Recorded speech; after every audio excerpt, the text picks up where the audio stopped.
આજે આપણે આપણા ગુજરાતની એ સ્થિતિની વાત કરવી છે કે જ્યાં લિસ્ટ તૈયાર થઈ રહ્યા છે। સૌથી પહેલા તો આપણે જાણ્યું હતું કે ભાજપ સરકાર અને ખાસ કરીને જે આપણું ગૃહ વિભાગ છે એટલે કે આપણી પોલીસ છે તે એક ગુંડા તત્વોનું લિસ્ટ બનાવી રહી છે। તો બીજી બાજુ કોંગ્રેસ છે તે પણ લિસ્ટ બનાવી રહી છે, પણ એ વ્યક્તિનું લિસ્ટ બનાવે છે કે એ વ્યક્તિઓ કે જે કોંગ્રેસમાં રહે છે અને મદદ ભાજપને કરે છે, એટલે મહેનત ક્યાંક ભાજપ તરફી થઈ રહી છે। એટલે જે લોકો કોંગ્રેસને બદનામ કરવાનું પછી કોંગ્રેસને પાછળ ધકેલવાનું કામ કરે છે એમનું લિસ્ટ હવે કોંગ્રેસ તૈયાર કરી રહી છે। અને હવે રાહુલ ગાંધી છે તે પણ કોંગ્રેસના અધિવેશન વતી ગુજરાત આવવાના છે અને ખાસ કરીને હવે નજીકમાં વિસાવદરની પેટા ચૂંટણી પણ છે।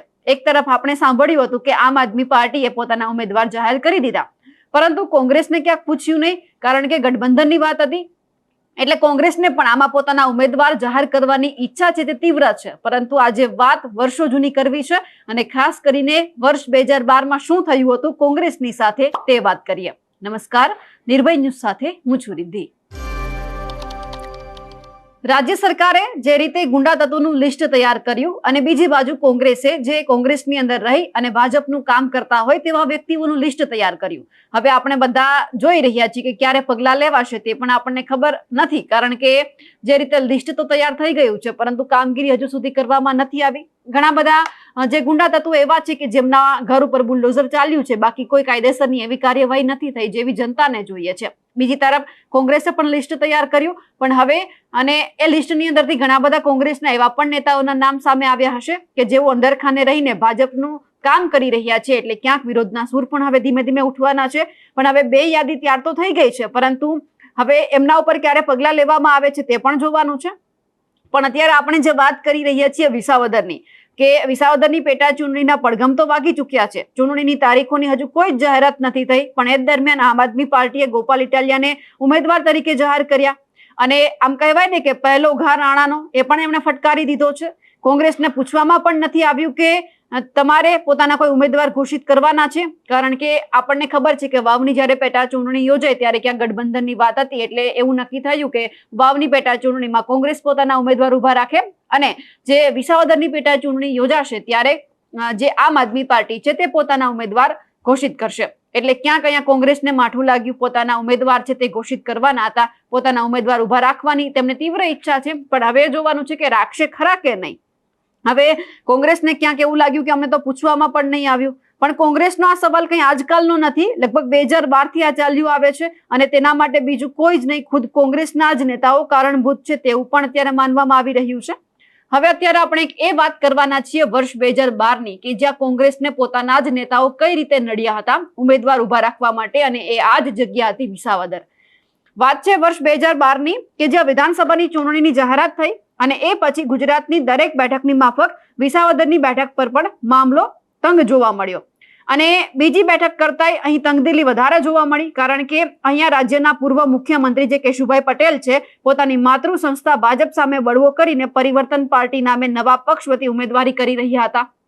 એટલે 2012માં સ્વાભાવિક છે કે તંગદિલી તો રહેવાની છે કે જે કેશુભાઈ પટેલ છે તેમણે પોતાની પાર્ટી ચેન્જ કરી નાખી અને નવી પાર્ટી લઈને આવ્યા, એટલે ક્યાંક અહીંયા ગરમાગરમી જોવા મળી। કારણ કે અહીંયા એવું છે કે તમે જો પક્ષ પલટો કરો તો જો હંમેશા અહીંના જે ખેડૂતો છે, અહીંનો જે મતદાર છે એ હંમેશા જે સત્તા પક્ષમાં હોય છે એમના વિરુદ્ધ મતદાન કરતો હોય છે, કારણ કે આ પહેલેથી એમની એક રૂઢિચુસ્તતા બંધાયેલી છે, પરંપરા છે કે કોઈ પણ વ્યક્તિ સત્તામાં હોય, કોઈ પણ પક્ષ સત્તામાં હોય એમને મતદાન નહીં કરવાનું, પરંતુ એમની જે સામે ઉભા છે તેમને મત આપવાના। હવે 1995માં વિસાવદરમાંથી વિધાનસભામાં પહોંચીને કેશુભાઈ મુખ્યમંત્રી બન્યા, એ પછી 2002 અને 2007માં ભાજપના કનુભાઈ ભાલાળા જનતાના આશીર્વાદ મેળવીને સફળ રહ્યા। હવે 5 વર્ષે ચૂંટણી યોજાય ત્યારે પવન અચાનક બદલાઈ ગયો, કેશુભાઈને ભાજપમાં ક્યાંક ફાવતું નહોતું। એ આપણને બધાને ખબર છે કે કેશુબાપાને શેનું દુઃખ હતું, એ 2012ની વાત છે, એટલે આપણને ક્યાંક એવું લાગ્યું કે કેશુબાપાને દુઃખ થયું એટલે તેમણે પરિવર્તન કરી અને પોતાની નવી પાર્ટી ઊભી કરી। હવે સવાલ અહીંયા એ થઈ રહ્યો છે કે ભાજપમાંથી છેડો તો ફાડ્યો, પરંતુ ત્યાંનું જે ઐતિહાસિક એમણે એક સાહસ ખેડ્યું એ પણ જોવા જેવું છે કે ગુજરાત પરિવર્તન પાર્ટી બનાવી અને ચૂંટણી લડવા માટે વિસાવદરથી જ તેમણે ઉમેદવારી કરી કે હવે તો જે થશે એ જોયું જશે, હવે આપણે લડી લેવાનું છે।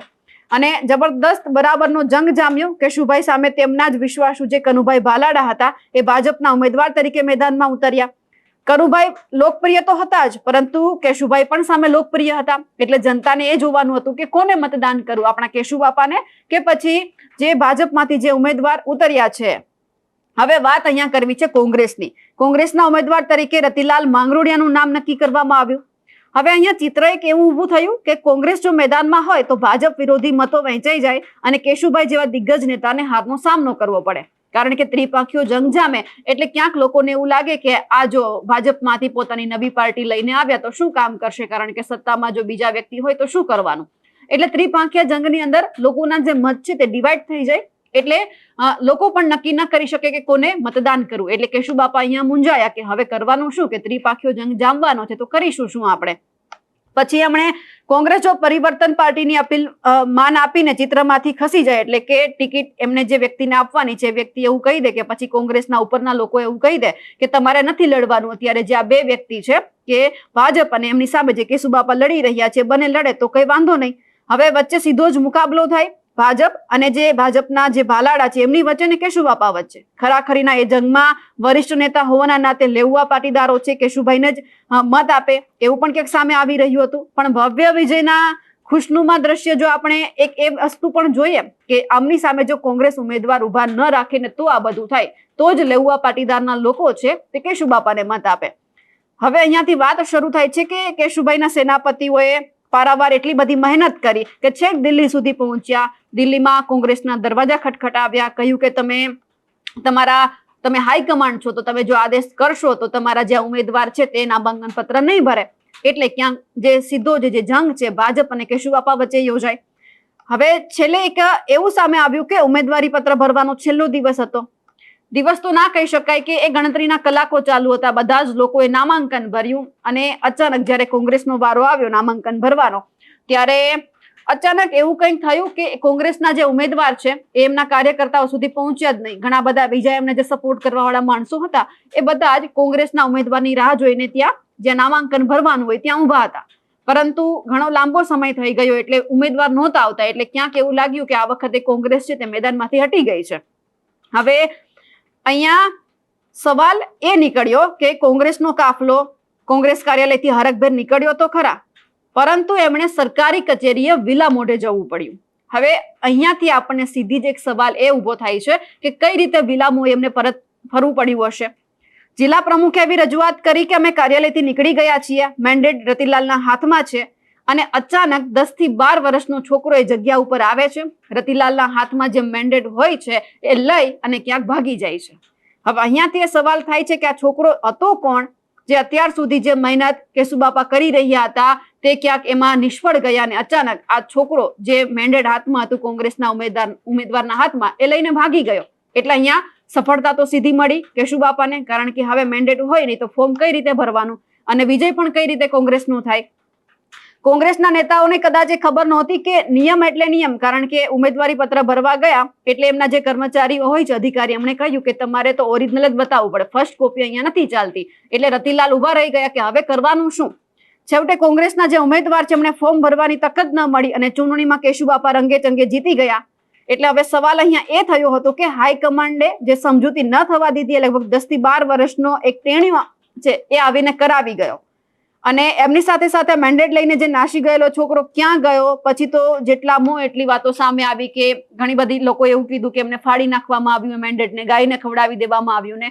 પણ અહીંયા કે જે મહેનત કેશુબાપાએ કરી હતી તેમનું ફળ એક નાનો જે આ છોકરો આવ્યો જે ફોર્મ લઈને નાસી ગયો તેવું થયું. એટલે હવે આવનાર સમયમાં પણ હવે કોંગ્રેસમાં એ જોવાનું છે કે એ છોકરો તો આજ સુધી મળ્યો તો નથી, પણ હવે રાહુલ ગાંધીને ખબર પડી ગઈ છે કે આપણે આશા રાખીએ કે કોંગ્રેસના મેન્ડેટ હવે સલામત રહે. કારણ કે વિસાવદરની ચૂંટણીમાં કોંગ્રેસને એવી આશા છે કે અમારે લડવું છે, પણ જો આવનાર સમયમાં કોંગ્રેસ પોતાનો ઉમેદવાર ઉભો રાખે તો કોંગ્રેસ, આમ આદમી પાર્ટી અને ભાજપ વચ્ચે સીધો જ જંગ થાય. પણ જો આ વખતે કોંગ્રેસે વિસાવદરની અંદર પોતાના ઉમેદવાર ઉભા રાખ્યા અને એમનું મેન્ડેટ જો સાચવીને રાખ્યું તો જ અહીંયા ત્રિપાંખીયો જંગ થશે. નહીતર તો પછી નામાંકન ભરવાના દિવસે ફરી એક વખત એવું લાગશે કે આમ આદમી પાર્ટી અને ભાજપ વચ્ચે જ જંગ છે, અહીંયા કોંગ્રેસ ક્યાંય છે જ નહીં. એટલે હવે રાહુલ ગાંધીએ પણ સમજી જવાની જરૂર છે કે આપણે કયા ઉમેદવારને ઉભા રાખવાના છે, કોણ વિશ્વાસુ છે. કારણ કે લિસ્ટ જે રીતે તૈયાર થયું છે એમાં એમને સમજી જવાનું છે કે કોણ આપણા વિશ્વાસુ છે અને ખાસ કરીને એમણે એ પણ જોવાનું છે કે જે વિસાવદરની જનતા છે